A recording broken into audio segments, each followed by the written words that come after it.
การแก้เคี้ยมเพื่อเป็นการต้อนรับบุญนมัสการพระธาตุหลวงเวียงจันทน์ซึ่งบุญนมัสการพระธาตุหลวงในปีนี้ห้องการคุ้มครองและบริการตัวเมืองเวียงจันทน์ได้มีการแก้เคี้ยมความพร้อมหอบด้านเพื่อเหตุการณ์อนามัย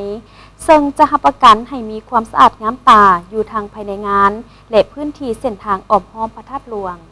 ท่านปัญญามณีวงศ์หัวหน้าองค์การคุ้มครองและบริการตัวเมืองเวียงจันทน์ได้แถลงข่าวการรักษาความสะอาดในงานบุญนมัสการพระธาตุหลวงและงานวางแสดงขายสินค้าประจำปี2025ว่า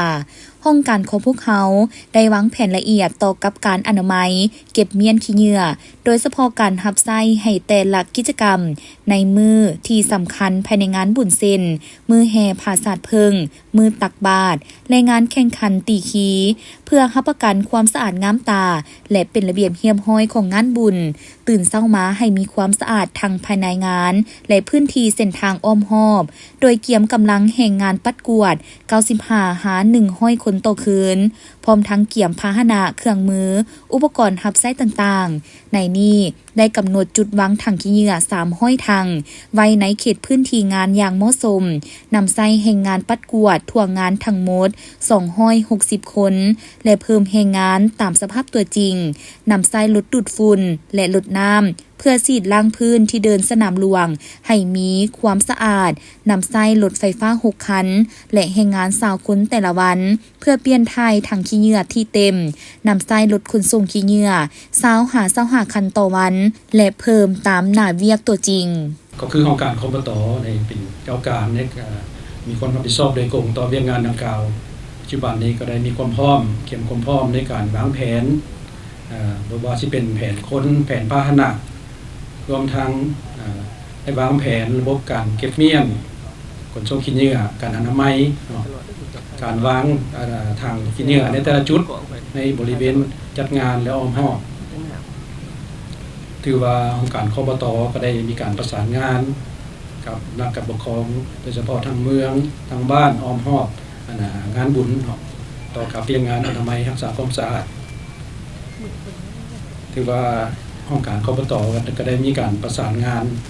รวมทั้งได้แจ้งบรรดาท่านที่ได้รวมทั้งมีภาคส่วนที่ว่าจัดงานก็คือวางแสดงเนาะหรือว่าเรียกร้องให้ทุกท่านที่มาร่วมงานก็คือภาคส่วนวางแสดงก็คือมวลชนที่มาร่วมงานบุญทางหลวงในปีนี้ให้การร่วมมือต่อกับเรื่องงานรักษาความสะอาดงานอนามัย